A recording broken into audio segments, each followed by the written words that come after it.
So ito guys, ang ating lulutuin today, itong ating ginataang gulay na langka, and magpiprito tayo nitong ating isdang bangkulis.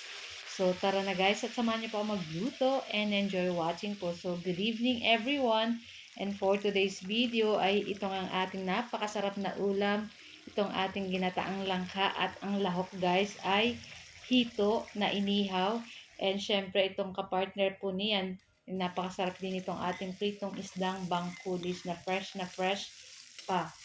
Ayan. So, ayan na nga, sa ating kawali ay magpainit tayo at maglagay po tayo ng konting mantika.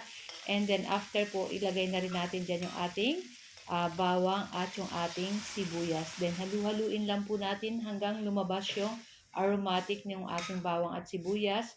And then, ilagay na rin po natin yung ating hinimay-himay na inihaw na hito. So, hindi na natin sinama yung tinik at yung ulo. Ayan. Tapos, ayan, asin na po natin at lagyan ng paminta. At hintayin po natin kumulo yung ating gata ng, pangalawang gata ng niyog. Ayan.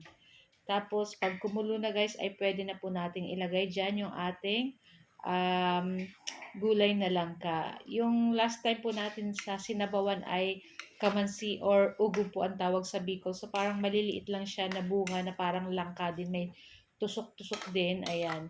Pero itong ating langka ay lumalaki po yan ng malaking-malaki. At syempre, yung hinog dito, masarap kainin lang pang dessert. So, ayan na nga guys. Pakalagay natin ng ating langkang gulay. Ayan, tatakpan lang po natin iyan para mas madaling maluto yung ating gulay dyan. Lutuin lang natin sa katamtamang apoy, lakas ng apoy. Ayan. Tapos ayan, after ilang minuto, binuksan natin and hinaluhalo po natin iyan. And pagkatapos, ilagay na natin dyan yung pinakaunang gata ng niyog.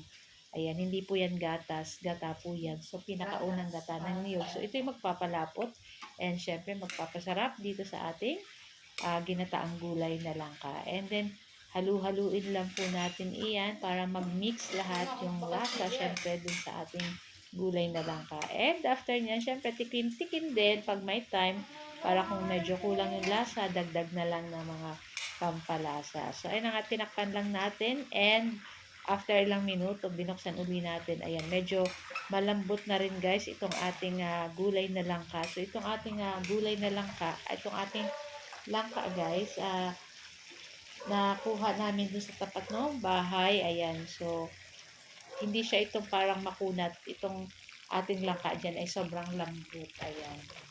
Tapos ayan na nga, at pinirito na rin natin dyan yung ating bangkulis na isda. At talagang perfect ito guys dito sa ating ginataang gulay na langka. So guys, ayan, ito lang ang ating video today at sana po ay nag-enjoy kayo.